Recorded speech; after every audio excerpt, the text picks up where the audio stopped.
지난 2월 26일 국민적 비판을 받던 정몽규 대한축구협회 회장이 사연임에 성공했다. 그는 총 183표 중 156표의 몰표로 당선됐다. 정 회장에 대한 몰표는 축구계의 암묵적 카르텔의 결과라는 사실을 국민들은 알고 있다. 정 회장이 사면임을 하는 동안 대한민국 축구는 국민적 신뢰를 잃는 대형 사건을 연속해서 겪었다. 2024년 파리올림픽 축구 아시아 지역 예선 탈락은 40년 만에 처음 있는 참사였고, 파리올림픽 예선을 겸한 OFC U23 아시안컵 8강 탈락 역시 국민들에게 큰 충격이었다. 상대팀은 신태용 감독이 이끌던 인도네시아였기에 더 큰 충격이었다. 숙적 일본에는 전 연령대 대표팀이 맥없이 무너지고 있다. 월드컵 예선이 열리는 상암 경기장에서 6만 5천여 팬들이 정몽규 나가를 연호하고, 그가 선임한 홍명보 국가대표팀 감독에 대해 홍명보 나가를 외쳐대는 축구장 분위기는 한국 축구의 현실을 그대로 드러내고 있다. 대한민국 축구의 몰락이 정 회장의 탓만이 아니라고 주장할 수 있을지 모른다. 하지만 U23 아시안컵 대회에서 8강에서 탈락한 과정을 보면 축협의 무능함은 지적받아 마땅하다. U23 아시안컵의 개막은 2024년 4월 15일이었지만 축협은 3월 어매치에 임시 감독으로 황선홍 감독을 선임했다. 이로 인해 올림픽 예선에 집중해야 할 황 감독은 올림픽팀 마지막 점검 과정인 친선 대회를 함께하지 못하였다. 정 회장은 국가대표팀 감독을 홍 감독으로 사실상 낙점해놓고 임시 감독으로 황 감독을 선택하였던 것이다. 파리올림픽 축구의 아시아 지역 예선 탈락은 정 회장의 독선이 빚은 인재였고 참사였다. 이뿐만 아니라 선거 규정상 선거인들은 특정 후보를 당선시키기 위한 행위나 떨어뜨리기 위한 행위를 할 수 없음에도 17개 시도협회장들이 앞을 다투어 정 회장을 공개 지지 선언하는 불법 선거 운동도 서슴지 않았다. 투표 당일 전직 지방축구협회장, 투표권이 없는 시도 축구협회장이 선거인들을 데리고 와 투표를 독려하는 모습이 확인되기도 하였다. 정 회장 일가에 맞선 대가는 가혹하다. 지난 국정감사에서 정 회장에게 독설을 날린 용기 있는 박문성 해설위원은 2025년 시즌에 프로축구 중계해설진에서 빠졌다.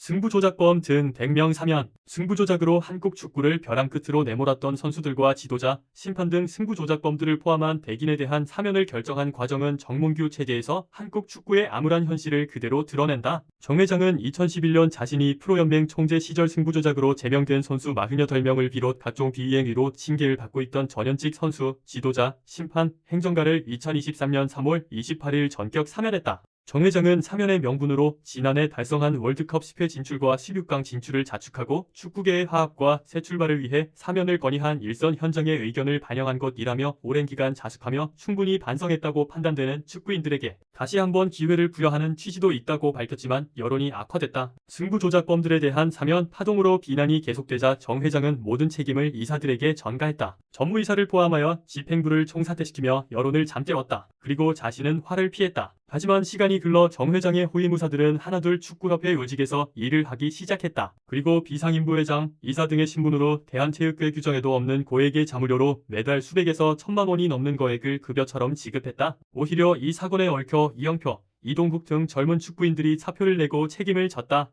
사실상 정몽규 리더십이 한계에 도달했음에도 그를 중심으로 한 카르텔은 다시 그를 회장직에 오르게 했다. 손흥민, 김민재, 이강인 등 황금세대를 두고도 12년째 제자리인 한국 축구의 미래가 암울하기만 하다. 일본의 비약적 도약은 국민들과 축구팬들을 더욱 열받게 한다. 일본 축구의 상업적 가치를 살펴보면 지금의 현실이 어떤지가 분명하게 드러난다. 현재 제1리그의 우승 상금은 3억엔, 준우승은 1억 2천만 엔이다. 이 상금과 더불어 연맹으로부터 우승 배당금을 추가로 받게 된다. 중계 권료에 기반한 배당금은 우승팀 경우 200억 원을 상회하는 것으로 알려져 있다. 이 배당금은 2017년 영국의 세계적 아트스포츠 스트리밍 기업인 디어지엔과 10년간 2조 원이 넘는 중계권 계약을 맺는 마케팅으로 조성된 자금을 기반으로 한 것이다. 같은 해 인형강화매분금이라는 사업을 전개하여 우승팀에는 10억엔, 1팀에는 4억엔, 3위에는 1억 5천만 엔을 지급하였다. 이러한 행정적 조치는 2018년 스페인의 세계적 스타인 미드필더 이니에스타를 비셀 고베에서 영입하여 2023년까지 뛰게 만들었다. 이니에스타가 비셀 고베에서 5년간 뛰면서 해외에서 제1리그의 인지도는 급상승했다. 고베의 영업이익도 대폭 늘어나 2019년에는 제1리그 클럽 사상 처음으로 100억 엔을 돌파한 114억 4천만 엔 약 1,045억 원을 기록했다.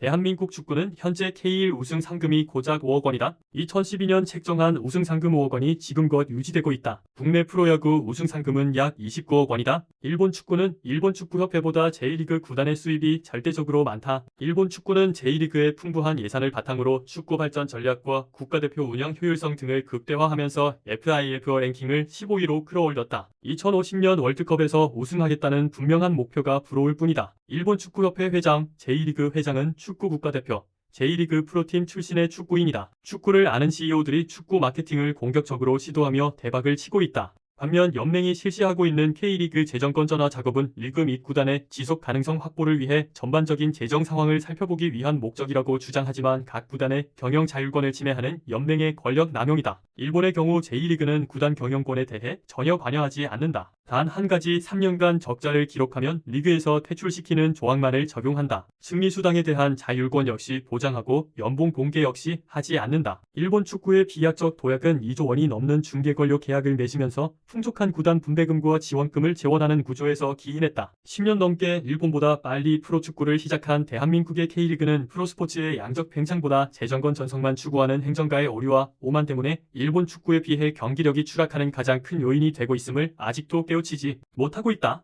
대한민국 축구 경기력 지수의 추락은 K리그의 행정 오류가 빚은 인재다. 일본의 축구협회, 제1리그 구단 모두 프로축구 선수, 국가대표 선수 출신의 50세 축구 전문 CEO가 이끌며 재정적으로 풍요롭고 미래지향적인 시장 확대 정책으로 비약적 발전을 하고 있는 일본 축구가 참으로 부럽기만 하다.